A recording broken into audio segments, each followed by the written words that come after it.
Muy buenos días a todos los mwaramutse que están conectados a través del mwebwe satélite mwese Amazonas, mwihuje natwe biciye kuri Ni satelite satellite Amazonas hamwe na satelite Eutelsat 8 Eutelsat en los 8 diferentes países. mu bihugu bitandukanye. Hoy, Uyu munsi jueves 23 kuwa kane 23 z'ukwicumi de este año 2025. muno mwaka wa 2025. Es realmente una bendición, un privilegio Mu para by'ukuri mí no poder mugisha saludarles hamwe n'ihigwa kuri je gushobora desde kubaramutsa acá, desde Israel. ndi ngaha muri Ya Israeli. vamos camino Ubu turi mu nzira hacia tuja Galilea. i Galilaya, Estamos subiendo turiko turaduga por la parte twerekeje mu gice este co mu del territorio de buseruko Israel. mu buseruko bwa Isirayeli. Estamos caminando hacia el este, luego Turiko volamos tuja ahora ya mismo hacia la turiko tuduga mu izquierda. buseruko hanyuma turaza kuja hacia el norte, ibubamfu hacia kugira ngo Galilea. tuduge tuja mu buraruko Para tuja siempre i Galilaya. estar Murashobora kwicara namba mwe bamuhagaze en el programa divino mu nteguro y'Imana. en este tiempo final. Muri kino gihe ca nyuma Podemos ver el tiempo turashobora kubona de igihe transición. co kubisikanya canke En todos impinduka los tiempos, mu bihe cuando byose. Dios estaba llevando a cabo, Mu gihe Imana cambio yaba de iriko data, irakora cambio de impinduka dispensación. z'igihe canke impinduka z'ikiringo, se llama también una transición. nivyo navyo nyene vyitwa Así como ukubisikanya canke impinduka, nk'uko habaye el primer éxodo, ukuvayo kwa hubo mbere, una transición allí harabayeho de impinduka la hariya, esclavitud bava mu buja a ser libertados. baridegemvya. Y también vemos Vyongeye de turabona la dispensación bava mu de la kiringo ley. bava mu a la kiringo gracia. c'ivyagezwe baja Ahí mu vemos kiringo otra c'ubuntu. transición, ¿ve? Aho turabona izindi mpinduka ni hablando kubisikanya tuvuze ocurre mu bijanye no kuvayo, eventos kuko haraba como fue la ibintu liberación, nk'uko ocurre en cambio de habaye dispensaciones, ukubohorwa, haraba ocurre impinduka también z'ibiringo, hakaba en la labor kandi Dios biraba kandi no mu ha gikorwa estado llevando a cabo desde el Génesis Imana hasta yamye nuestro igenda tiempo, irakora uhereye mu itanguriro Eh. kugeza muri iki gihe cacu. Murabe en el mensaje de la transición de Cordero a León. mu butumwa Hay una impinduka transición ahí también. areka ko mwagazi w'intama b'intare. Murabe naho Igual. nyene hariho ukubisikanya Imana canke tuvo impinduka. Obrando de Izo Cordero mpinduka nazo bajo bwa mbere yariko akora ese ministerio de Cordero, mu bukozi esa obra de bw'umwagazi Cordero. w'intama, ico gikorwa c'umwagazi w'intama. Luego vemos Hanyuma turabona que ya cuando llega ko el igihe momento de hagera llevar a cabo igihe esa obra, co gukora kirya gikorwa c'umwagazi w'intama, nuko aho el turabona Cordero perfecto umwagazi w'intama Lo cual utunganye, es la realidad de ariko lo que se llevaba a cabo ari ukuri bajo la dispensación de la ley, ko ivyakorwa mu kiringo en c'ivyagezwe esos machos cabríos muri arya que masuguru estaban y'impene, representando, tipificando ariyo a ese yashushanya Cordero akagereranya perfecto. urya Ahí mwagazi hubo w'intama una utunganye. transición también Aho de lo que es naho nyene un umuntu tipo arahabona impinduka a z'ico lo que arico es la ishusho realidad. n'igihe, Ahí ishusho estaba n'ibihe, el ishusho Cordero de n'ingero, Dios en ndetse n'ico el arico ukuri.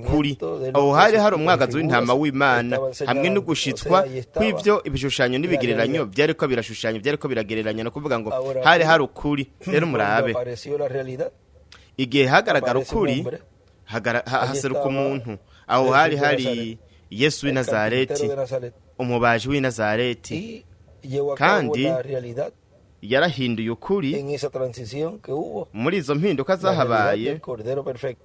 Yarahinduye yarashizeho Y ukuri k'umwagazi w'intama luego utunganye.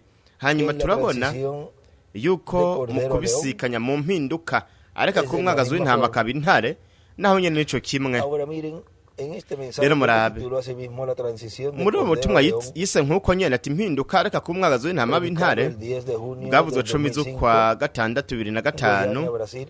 muri Goyani ya Él nos Brezil. dice, Aratubwira por lo tanto, kubw'ivyo rero En el programa divino hay un tiempo mu de nteguro y'Imana transición en hari donde igihe Cristo, cuando c'impinduka completa su aho iglesia, Kristo igihe yuzuza ishengero habrá tenido ryiwe la total victoria para su azoba iglesia. yarose intsinzi ikomeye ku ishengero ryiwe, intsinzi yuzuye ku ishengero ryiwe, n'ishengero naryo nyene rizoba ryarose intsinzi yuzuye, intsinzi y'urukundo rw'Imana.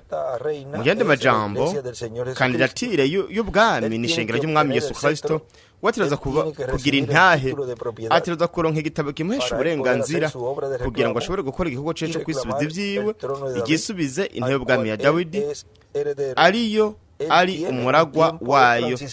Arafise igihe c'impinduka canke kubisikanya rero murabe kugira ngo habe akora ico gikorwa. Nuko rero ategereza kuba afise igitabo kimuhesha uburenganzira ico ashobora gukoresha ico gikorwa cyo kwisubiza ivyiwe. Ntashobora gukora igikorwa cyo kwisubiza ivyiwe atafise igitabo kimuhesha uburenganzira kw'isi ngo habe hari umuntu agifise hagati mu ishengero kugira ngo akore ico gikorwa cyo kwisubiza, bityo ashobore kwisubiza ino ntebe y'ubwami ya Dawidi afise igitabo kimuhesha uburenganzira, kuko ni wenyene co mu kugira igitabo kimuhesha uburenganzira. Rero ni wenyene vyose, niwe muragwa. Abananya kuvuga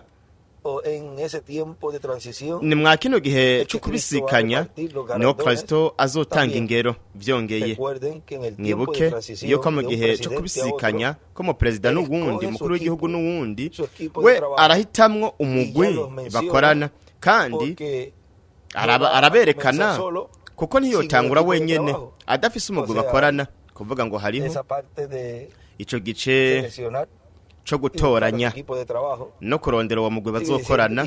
Bananya kuvuga ngo Kristo nawe azobibanza bikuru mw'ico gihe c'impinduka.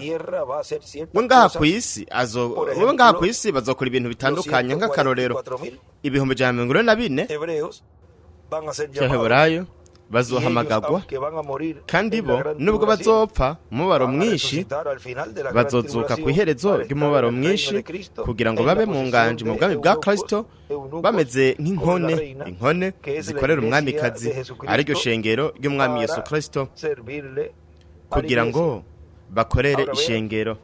Rero murabe muri uku kubisikanya, murabe namwe ngaho hazoba hariko harakorwa ibintu runaka imbere bwa mbere ngaha ku isi, kugira ngo ibi 144 murabe bahamagagwe.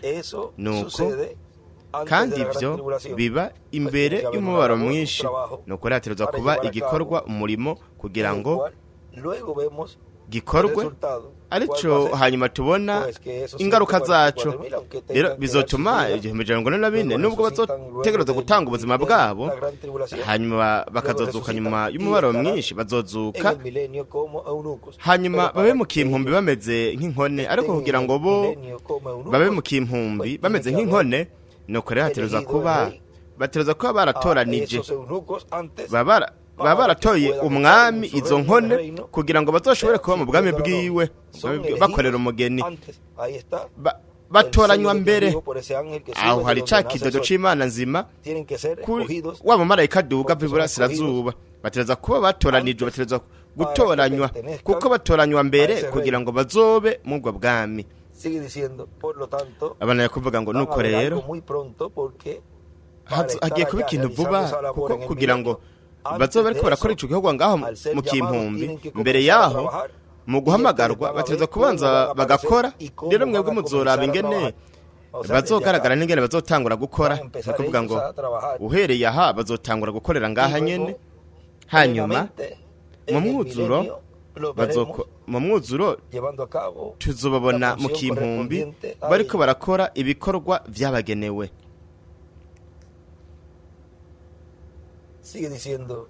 Abananya kuvuga ati turabona yuko hariho igihe gikomeye kandi gikomeye cyane.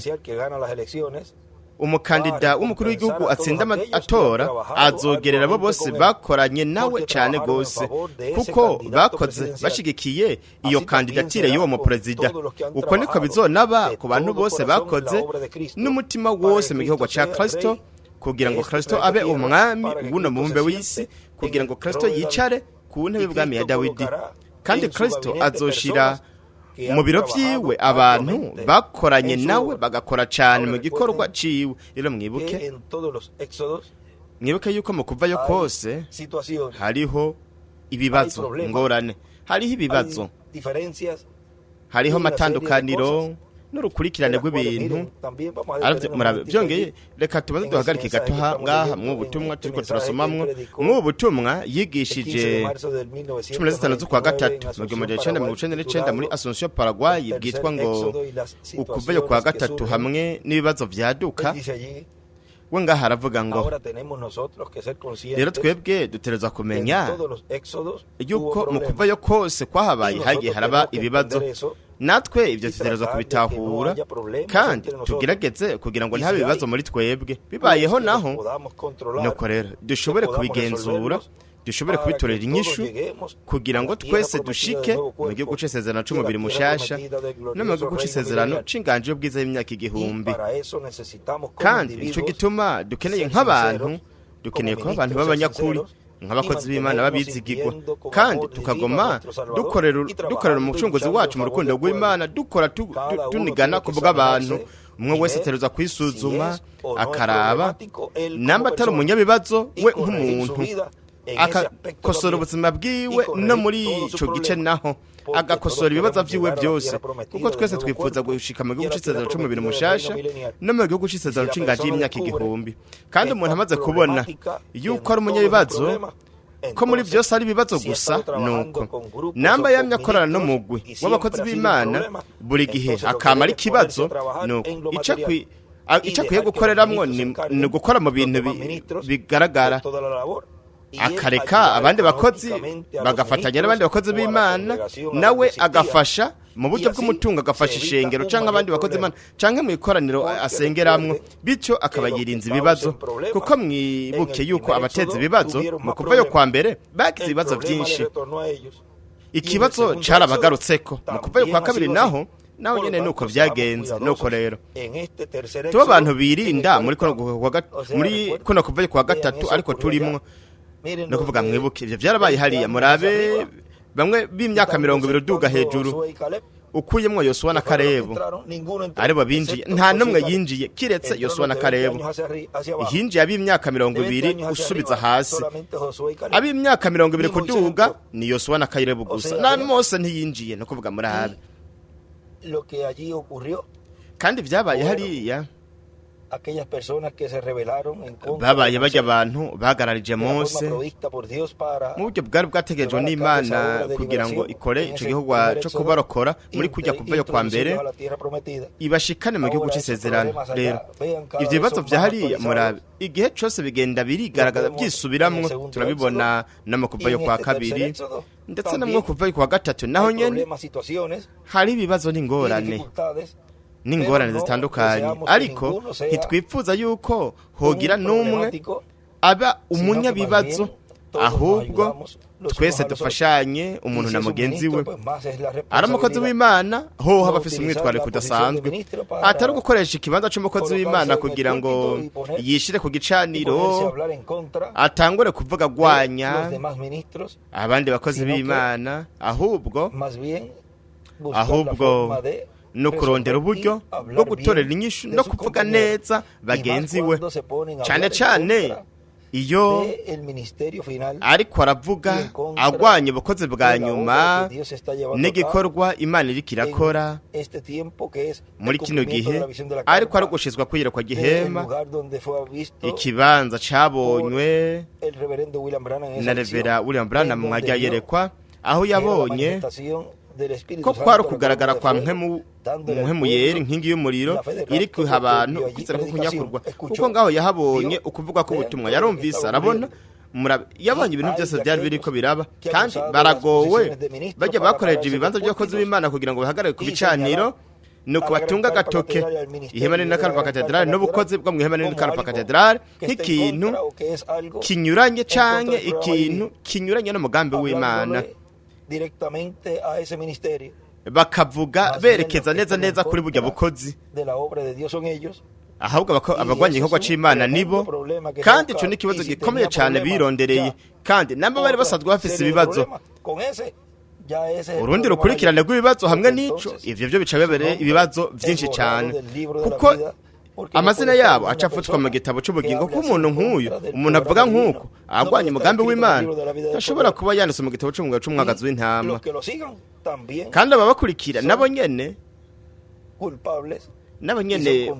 baravyagirizwa kandi bagafatwa nk'abagarariji cyo gituma ari igihe gikomeye cyane gihambaye cyane mu gihe cya Yesu bashobora kuvuga yuko Yesu yari yakoze nk'ivyo nyene kuko yabise imbwebwe bajya barongozi b'amadini na Yohana Umubatiza nyene yavuga amajambo akomeye akavuga ngo ni mvaze kuyengeje kwingwa n'ibindi bintu mbere yarabise n'ibikoko mu ncuro nyinshi ariko murabe kandi bashobora kuvuga ati ariko na Yesu nawe nyene yaravuga nk'uko byiza nuko we yari umuntu yagenywe n'Imana kugira ngo avuge kujya yavuga na Mose hamwe n'abavugishwa bose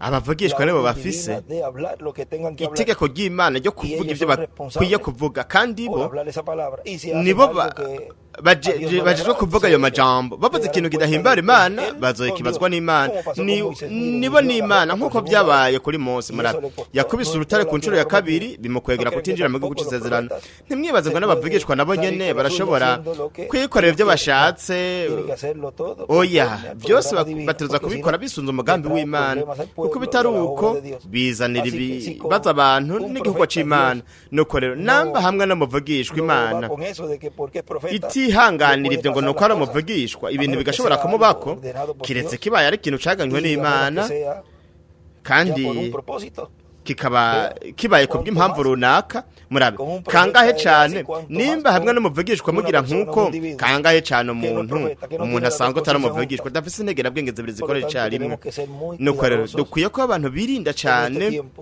muri kino gihe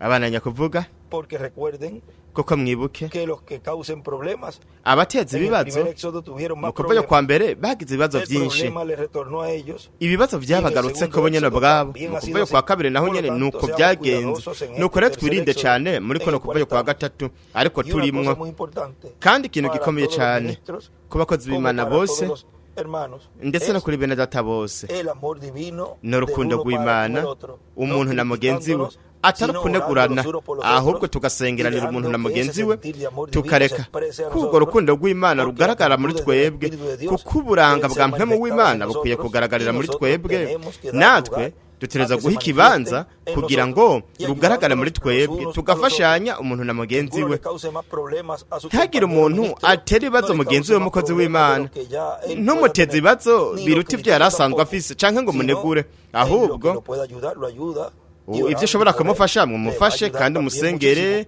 uzomufashije cyane uko niko rero biba byiza kuri twebwe twese kandi Imana yaturaba ikabona ko dukundanye umuntu na mugenzi wiwe nk'abakozi b'Imana kandi ko dukunda amashengero yacu bere data Imana yaduhaye kuragira ikabona yuko nubwo rimwe na rimwe dukora amakosa ko atacyo cyifuzo cacu nuko tukabikosora vuba cyane bishoboka tukareka kwico kirere cy'urukundo rw'Imana kigaragara mu bugingo bwacu mitima yacu hamwe no mu bakozi b'Imana bose ndetse no mwihanga mu bantu bose rero murabe umwe rudende ashobora nkuko nababwiye gukora ico gikorwa mwa kino gihe ca nyuma cyo kuvuga akavuga ku gihugu kukira nk'amuntu ku bantu canke ku muntu wite ciwe ni ntumwa Imana ifise muri buri gihe mu gitabo c'imirongo kuri urupapuro kujana na mirongo naho ku murongo wa 12:60 waratubwira kuri urya mu marayika arabo amarayika bimbuze bazana ukurobanura gutandukanye aravuga ngo nta numwe ashobora gukora ivyo atari marayika w'umwami niwo yagenywe kuvuga icukuri carico hamwe n'ikinyoma icarico nuko rero buri mukozi w'Imana wari we wese canke mwene data mushiki wacu uzobona ariko aravuga ngo ibi ntibishoboka canke ibi byaseka ibi canke uno mwiganje canke ibi nibi abariko yishira mu kibanza cy'ubwo bukozi bwa Mose na Eliya nuko rero abigana abatwara ikibanza c'abandi abo ico bazoronka ni urupfu rwo mu gihugu bwa mbere na mbere hamwe n'urupfu rugaragara. Nta numwe akwiye gutunga agatoke ngo yerekane ngo iki nico ukuri iki naco ni iki kinyoma. Nta numwe akwiye kuvuga ngo iki ni ciza iki naco ni kibi. Tubivuze mu mvugo y'ubukozi hamwe n'igikorwa Imana iri kirakora, umwe rudende akora gutandukanya ni Imana biciye muri buryo bukozi bwa cagiye gikoresho, aho we yashize ubukozi bwa Yesu, Mose na Eliya, kandi niwe umwe rudende ashobora gukora ico gikorwa. Uzobona ariko aravuga atunga agatoke agwanye yerekwa gihe mu bukozi n'igikorwa Imana iri kirakora mwikanguro rya nyuma ariryo Imana iri kirakora mwa kino gihe izano kwizera ko kunyakurwa, uwo ni umwiganyi murabona. Rero ntidushaka umuntu n'umwe yotwara ikibanza c'uwundi muntu, turetse rero twihojeje rero ikibanza cyo muvugishwa, kandi ni uwa nyuma Benyamini we bavugishwa, niwe ariko arakora izi mpinduka z'ubwami bw'abanyamahanga, abuhindura ubwami bwa Mesi y'umwami, ubwami bw'intebe y'ubwami ya Dawidi, bw'intebe y'ubwami y'umwana wa Dawidi. Rero abananya kuvuga ngo ntushire ibintu bibishengero, bashira ijambo ariko ryiza rizobafasha kugira ngo bitegurire guhindurwa mwa kino gihe ca nyuma. Rero murabe,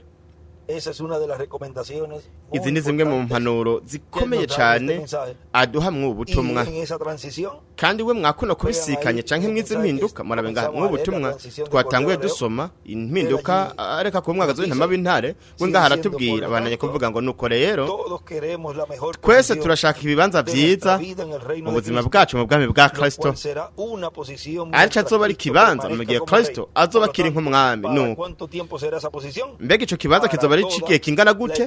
Ni ibihe bidashira, kandi ndifuza yuko twese abamye bari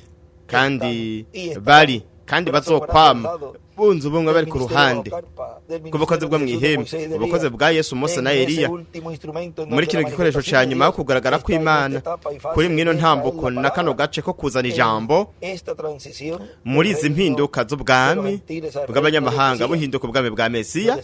Ndifuza ko abo bose baba bari hamwe bunze ubumwe n'umusigwa na Mesiya Kristo umazimana yo kw'umwagazo w'intama mu kimpumbi hamwe no mu bihe bidashira.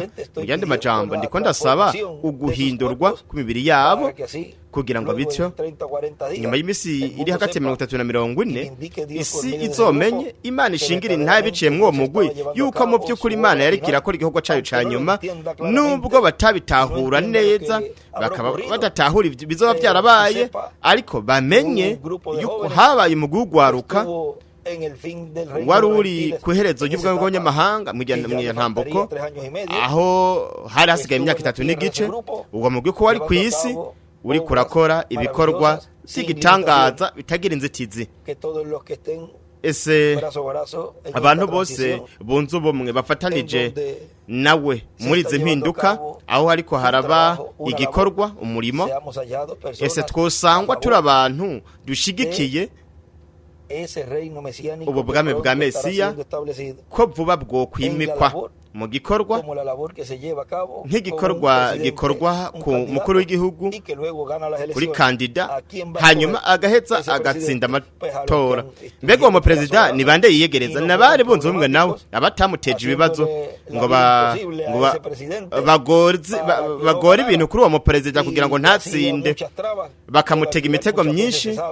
Hanyuma kuherezo haramenyekana abamugwanije abaribo abagwanije mu president yatsinda, aho agacamenya bari bunze ubumwe nawe hamwe n'abamuteze ukuguru, bakamutega ukuguru imbere kugira ngo atsitaragwe bahungabanye bonone igikorwa cobaye mwizo mpinduka z'ubwo bwami.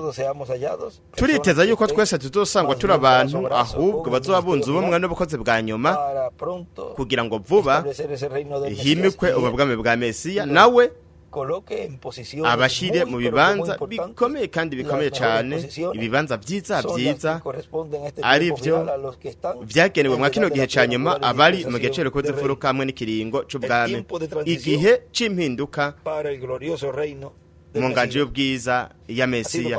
Kuri jewe ryari ihirwe ridasanzwe hamwe n'umugisha gushobora kubaramutsa mwebwe mwese, kandi nk'uko nababwiye ngaha turi mu nzira tuja i Galilaya, tugenda turaraba kumbure, hanyuma turaza kurungika amavideo y'urukurikirane rw'ingene ibintu bimeze. Aha harateye ibigazi n'inzabibu, ngaha kandi hacuruza Yorodani. Nakuvuga ngo ngaha turiko turabona igihugu igitemba amata n'ubuki. Nakuvuga ko nakuvuga yuko cimbaka cyane iki gihugu, arico Imana yahaye ubwoko bw'Eheburayo. Ni byiza Imana bazigame bahezagire, nuko turaza kubonana rero canke twumva irindi higwe runaka aho tuza kubarungikira akajambo kameze nk'uko nyene k'intasho hamwe n'utuvideo tumwe tumwe kugira ngo mugende murabona ibintu byose biriko birakorwa, nuko muheze mutahure igihugu c'Imana atabufana bugiyemwo, kandi vyongeye ata no kubigitsitaza, ahubwo tube abo bufasha muri kino gikorwa c'impinduka Imana iriko irakora, igihe c'impinduka kubw'inganje y'ubwiza ya Mesiya. Imana ibahezagire barinde, mubandanye mugira umunsi w'umunezero wuzuye imigisha y'Imana.